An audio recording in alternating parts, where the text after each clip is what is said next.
In 27 BC, the Emperor Augustus formed an elite force of centurions to serve as his own personal bodyguards. Today, they are known as the Praetorian Guard. You've seen them before.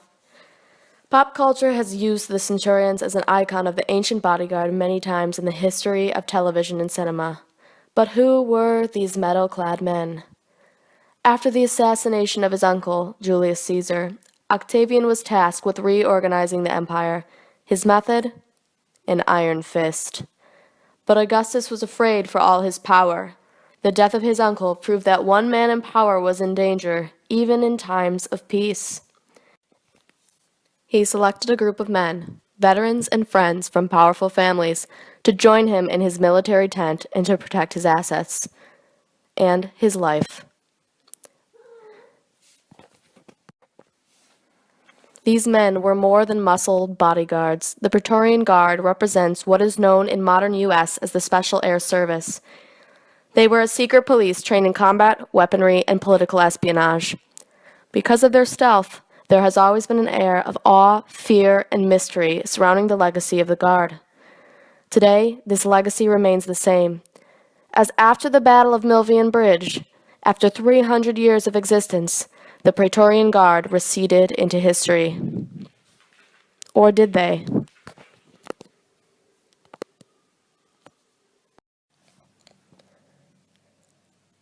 I was having a dream in this courtyard filled with that particular 3 o'clock light that's so unique to Italy.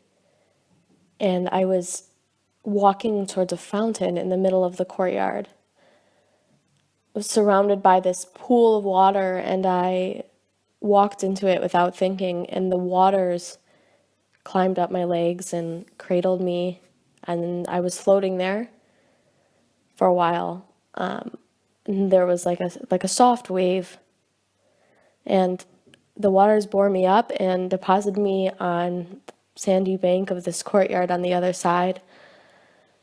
And I think that's really when I decided I wanted to write about Rome, and I, more importantly, wanted to go and live in Rome. You know, there's this particular magic about Rome that can't be explained. My close friend, she actually says that the magic, it comes up through the cobblestones and tangles into your soul, and then you're stuck. You know, you can't get away from it. You're always going to come back here to the city. If you're not going to live, you know, you're going to visit every year, and it's particular magic. And so I started getting to thinking, you know, Rome seems really magical.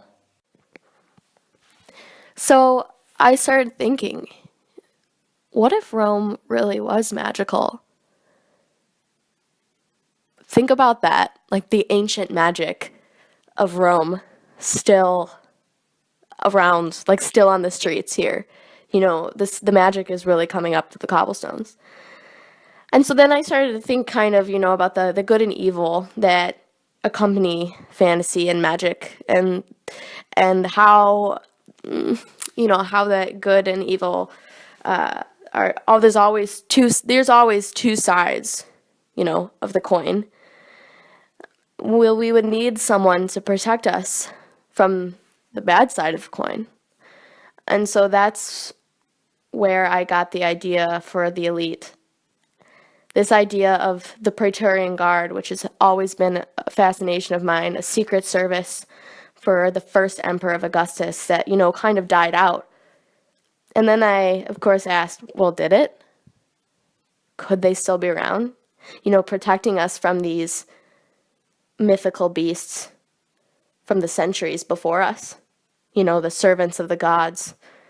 You know, what if those gods were real? What if Olympus was real? What if all of these things that the Greeks and Romans had been praying to and worshiping, they were real? And what would be the evil that would come along with that?